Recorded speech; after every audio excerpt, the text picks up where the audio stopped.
Thank you, Bishop. Indeed, we've had a long friendship, and it's been a great deal to me. In the 50 years I've been a member of this annual conference, we've had lots and lots of bishops, two great bishops. And Bishop McKee, Michael McKee, is one of them. And one of the greatest things he has done, from my perspective, is as a friend of Christ United Methodist Church. We just couldn't have had any bishop that's been more supportive of us. The thing I want to thank you for the most, Bishop, is appointing Chris Dowd to be my successor here at Christ United. 20 months ago, I preached my last sermon. It was Palm Sunday. It was 3 weeks after we shut down, and I handed over to Chris, and it's just been amazing to see his leadership and the leadership of the staff. I had a ringside seat, and it's just been remarkable. So I want to thank you for sending Chris.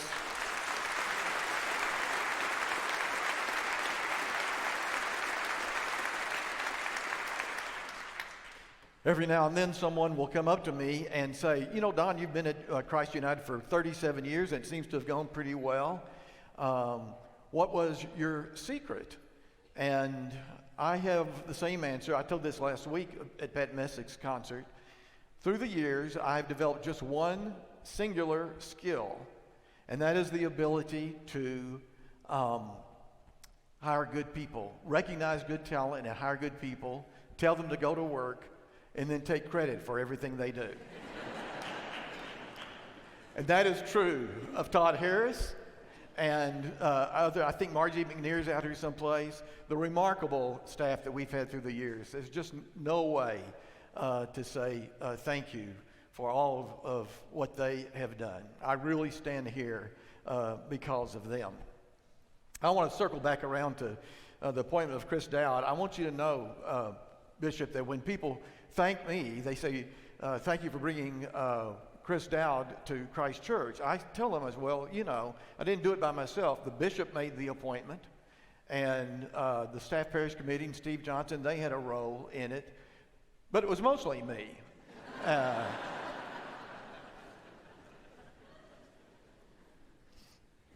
Choir and musicians, you're singing my favorite music today, by the way. Thank you, Jason and Brian.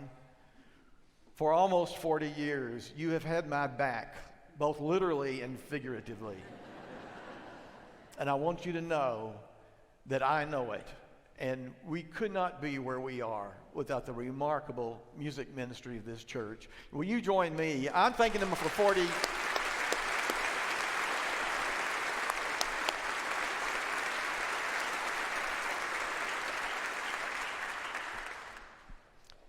Well, it feels weird to be in the pulpit again. I have thought a lot during this past weekend about Simone Biles. I think I know what happened to her. The pressure can get up there. I thought about asking Chris for a mental break. Can we just skip this part, you know, for my mental health? But somebody says if you learn how to ride a bicycle, you always remember how to ride a bicycle. We'll see if that is true about the sermon. I picked one of my favorite passages today. It's really the story about the beginning of faith in the life of the church, chapter 12 of Genesis, when God comes to Abraham. Now the Lord said to Abram, "Go from your country and your kindred and your father's house to the land that I will show you. I will make of you a great nation, and I will bless you and make your name great so that you will be a blessing. I will bless those who bless you, and the one who curses you I will curse. And in you all families of the earth shall be blessed." And so Abram went, as the Lord had told him, and Lot went with him. Abram was 75 years old when he departed from Haran. Abram took his wife Sarah and his brother's son Lot, and all the possessions that they had gathered, and the persons whom they had acquired in Haran, and they set forth to go to the land of Canaan. This is the word of the Lord for the people of God. Thanks be to God. When I was 26 years old, I was serving First Methodist Church in Sherman, Texas as an associate, the church that Chris came to us from as senior minister. I was single, I'd been there 2 or 3 years. The bishop came to me and said, Don, I want you to go and be the senior pastor at the Methodist Church in Frisco, Texas. I said, where? He said, Frisco, Texas. I had grown up in North Dallas since I was 7 years old. I had no idea where Frisco, Texas was. I'd never heard of Frisco, Texas, believe it or not. This was 1975. Well, I thought I would check it out. I got in my car and drove down Highway 289 from Sherman to Frisco. Frisco at the time had a population, those of you who haven't been around for a long time aren't going to believe this, the population, total population was 1,800. And I turned west and went down the main street of Frisco, and this was my reaction. I have never, ever, ever been to a sorrier town than this one. It was just a pitiful looking town. I got to 6th Street. I turned to 6th Street one block. I saw the church. It was an old church. It was okay. But I also saw the parsonage next door to the church. It was a little frame cottage. I would later learn no heating or air conditioning, one window unit, no disposal, no dishwasher. I finally figured out the reason they sent me there is because I was single. They knew they couldn't get a woman to move in there. I was utterly disappointed. I drove back to Sherman. I remember calling my father and I said, Dad, I think I picked the wrong profession. I told him about my experience in Frisco. I said, I don't want to go there. And my father, who was very wise, said, well, son, whatever you think. And that's the way he left it. There were extenuating circumstances. I needed a job. And so I hatched out this plan. I thought, I'm going to go down to Frisco. It's close to Dallas. I was single. That was a good thing, I thought. I go down to Frisco, and I'm going to give them 3 months. I'll work through the summer. I'll be able to look for another job, and when September gets here, I'll get a new job. So on the day I was getting ready to move, back then single men we didn't have furniture or anything. I just had some clothes, a stereo system, and a tennis racket. I went to John Dannell, my good friend in Sherman. He owned Dannell Funeral Home, and I said, John, do you mind if I borrow one of your panel trucks to move in? He said, no, it'll be fine. He loaned me this big purple panel truck that they transported flowers in. It said Dannell Funeral Home across it. I threw all my stuff into that panel truck, and I drove down 289, turned on the 6th Street, and got ready to turn into the little dirt driveway of the parsonage. And I looked up there, and there were a group of people standing in the front yard of the parsonage. I hadn't expected anything like that. I was wearing an old pair of boots, dirty jeans, a dirty work shirt. It turned out it was the pastor parish committee. And so here they see me pulling in a purple panel truck with the words Dannell Funeral Home across it. And I got out and had to meet. That was the way I met the pastor parish committee. It would be years before I discovered that my disappointment at being sent there was nothing compared to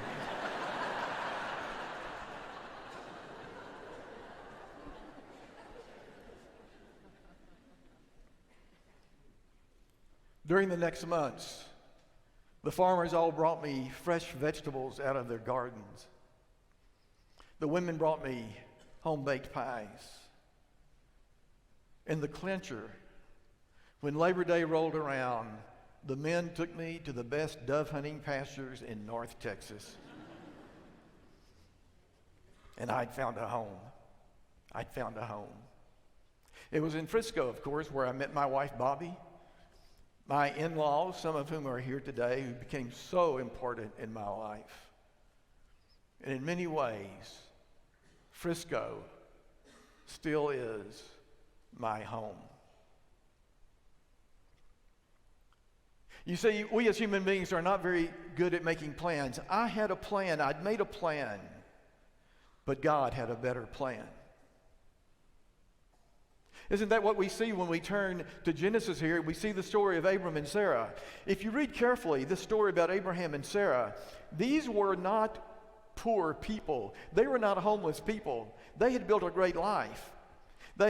Abraham was wealthy. He had cattle and horses and camels and sheep.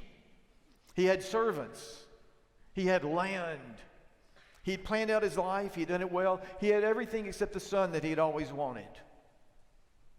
And God comes to him and says, Abraham, I want you to pick up everything you have, all your belongings, your family, your animals, your wealth, and I want you to go on a journey, and I want you to just trust me. And this is our first story of faith in the Bible. Abraham traded in his plan for God's plan. That was the beginning. What a story. In 1983, the spring of 1983, God came to me and said, I want you to pick up all your stuff. We were in Burke Burnett at the time. Pick up your family and all your stuff, move south.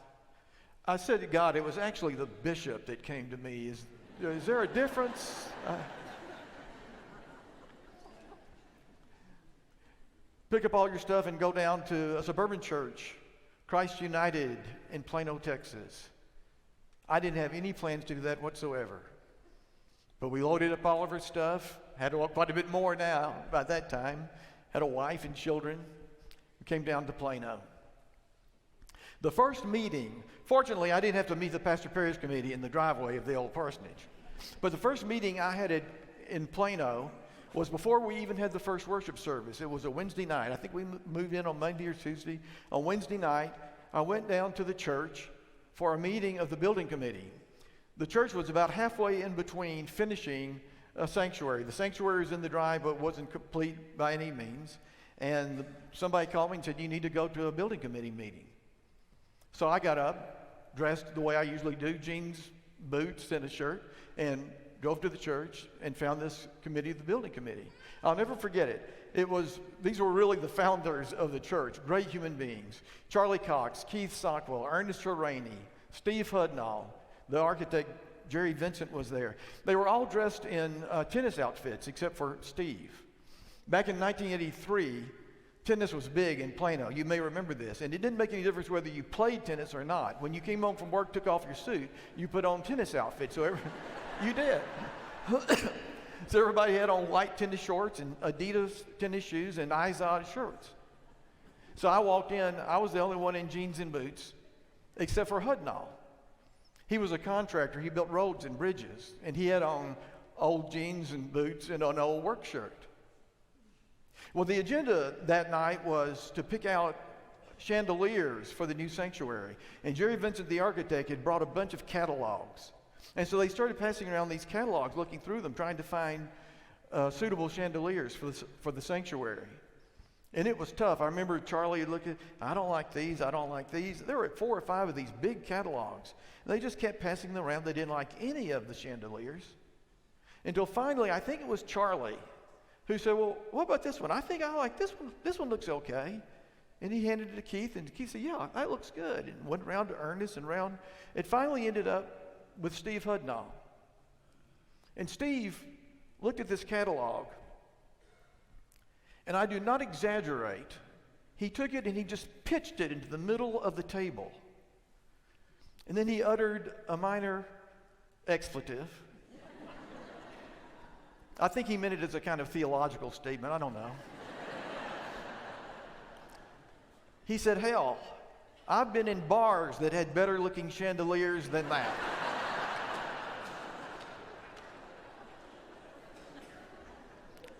Look, I don't make up these stories. I just tell them the way they happen. I went home that night and I came to the door and Bobby said, how was your meeting? I said, it was okay. There's this one guy I really like.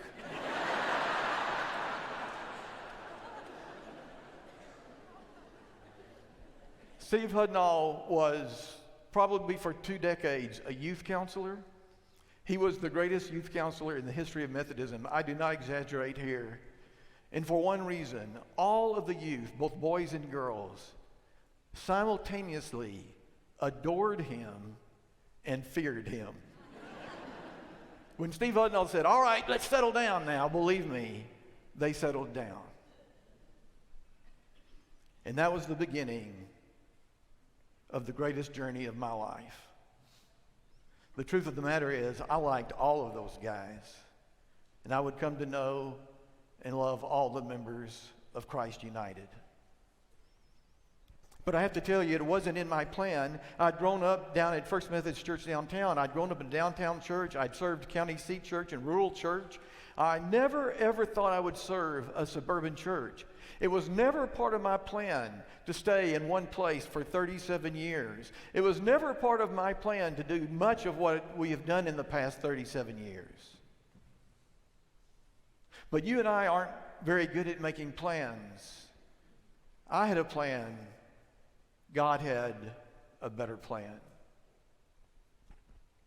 Look, this is just who we are as human beings. We like to be in control of life. I don't care how strong your faith is. I don't care how much time you spend reading the Bible or in prayer or how often you go to the church. This is just the way we are as human beings. We want to be in control of how we live our lives. You've heard me say this a lot of times before. I think maybe part of it is the way we grow up listening to those fairy tales. You know, the fairy tales always ended up in exactly the same way. The princess marries the prince. There may have been a lot of things that took place in between, but we always remember how it ended, don't we? And they lived happily ever after. They lived happily ever after. That's the way you and I think about life, isn't it? We want to be in control of our life. We want to plan out life on our terms so that we can live happily ever after. It's just human nature. And so we think, if I can just get out of high school, get my high school diploma, I'll be fixed for life. I'll be happy forever. And then when we finish high school, then something else happens, and we say, well, and when I get my job or when I get my college degree, then I'll be happy forever. And you know how this goes. Then we say, I've got to get the right job. Or if I can just find the right spouse, marry the right person, I know that my life will be happy and fulfilled ever after. That's what we do as human beings. We plan out life so we can be in control, so we can reach that point where we know we will be happy forevermore. We plan for the perfect pandemic. We plan for the perfect retirement, and we get a pandemic. We plan for the first year and a new appointment. I remember telling Chris, I can't wait for you to preach to 4,000 people on Easter Sunday. And we get a pandemic. That's just the way life is. I've said it many times before. We like to plan out things, and we have a little bit of control in our lives, make no mistake about it. But the things that really change our lives are the things that come out of the blue. The phone call in the middle of the night, the doctor's visit that turns up an unexpected diagnosis, or the pandemic that slams us all. I think that maybe the greatest journey story ever told is the story of the Exodus in the Old Testament. In some ways, it's similar to God going to Abraham. God goes to Moses. Moses is out there in the hills of Midian. He's quit. He's ready to be, he's done. He doesn't want to do anything but just be a person that's taking care of the sheep. And God says, look, my people are in trouble in Egypt. They've been enslaved. I want you to go and turn them loose. And so Moses finally says yes to God.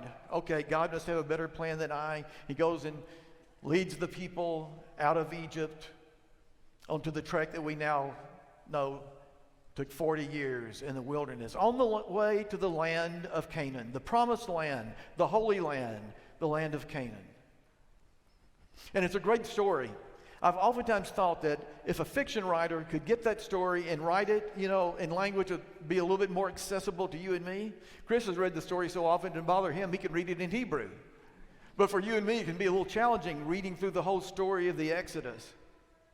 But if a fiction writer got it and wrote it as historical fiction, it would be one of the greatest novels ever printed, ever written.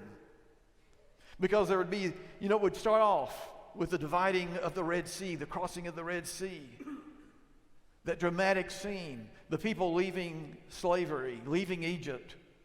And then all of the intrigue on the road, the little rebellions, Moses getting the 10 Commandments, all those things taking place. And you and I, if we had that in a really good fiction format or historical fiction format, we would just keep turning the pages and turning from one chapter to the next, because we would already know what the ending was.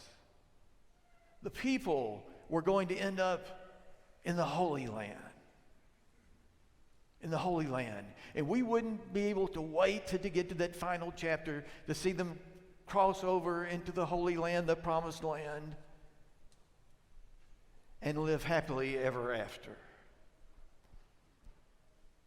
Except that's not what happened, is it? That's not what happened at all. They get to Canaan, they get to the Holy Land, but it turns out to just be the start of another leg of their journey. I've thought about this a lot. I challenge you. You can read throughout the Bible, and until you get to the 21st chapter of Revelation, you are not ever, ever, ever going to find one story about any follower of God who just lives happily ever after. That's not the way life is. God challenges us to live faithfully, but not necessarily happily ever after. There's a great story in the New Testament. Jesus takes his inner circle, the lead disciples, Peter and James and John. Peter takes them up to a mountain. We call this the Mount of Transfiguration. And when they get up there, something happens that we can only refer to as a mystical experience, I think. They get up to the top of the mountain, and suddenly Elijah is there and Moses is there. And Peter and these other disciples think that they have finally reached heaven. I mean, this is too good to be true. And then suddenly the voice of God descends and says, "This is Jesus with whom I am well pleased." And Peter thinks that he's finally gotten to the last chapter, to the moment where they can live happily ever after. And he turns to Jesus and he says, "This is where we want to spend the rest of our lives. I can build shelters for you and Elijah and Moses. Let's stay here." And Jesus says, "Nope. Got to go back down the mountain. Hit the road again. We're going to Jerusalem." Jesus didn't have the heart to tell him at the time. But Jesus knew that the journey would not end until they got to the cross. Till they got to the cross. What does it mean to live faithfully on the challenging journeys that God gives us? What does it mean for you and me to enter each new phase of life by saying yes to God? There's a little passage in the New Testament that we hardly ever read, and yet it's a great, great passage. And what's odd about it is it's in one of the most famous chapters in the entire New Testament. It's Paul's letter to the Corinthians, the first one, the 13th chapter, about love. And about 2/3 down through, you're familiar with most of it because we read that chapter a lot at weddings, don't we? We love the chapter about love, right? But a lot of times we read it and we just take out this part, and it's such a powerful part. Well, about 2/3 of the way down, Paul kind of switches gear, and he says this: "When I was a child, I spoke like a child. I thought like a child. I reasoned like a child. But when I became a man, I gave up childish ways." And then reflecting back on his own journey, all of the beatings and the shipwrecks and the imprisonments, all of the mistakes, He reflects back on his own journey, and then he says, now that I'm a man, I understand that there are only 3 ways to live your journey with faithfulness. With faith, with hope, and with love. These 3 abide, faith, hope, and love. And the greatest of these is love.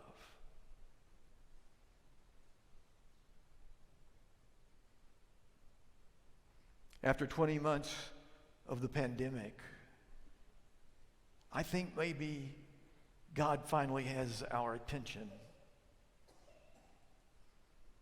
We've been distracted by so many things that aren't very important. We've been so childish and immature with our bickering and our squabbling and our fooling around with life. Maybe God finally has our attention.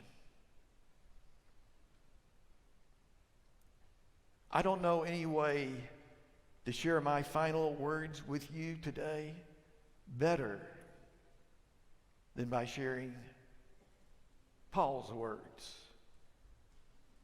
As we move forward in our journey, each of our individual journeys, as we move forward in the journey as a church, let us do so knowing that there are only 3 things that abide: faith, hope, love. And the greatest of these is love.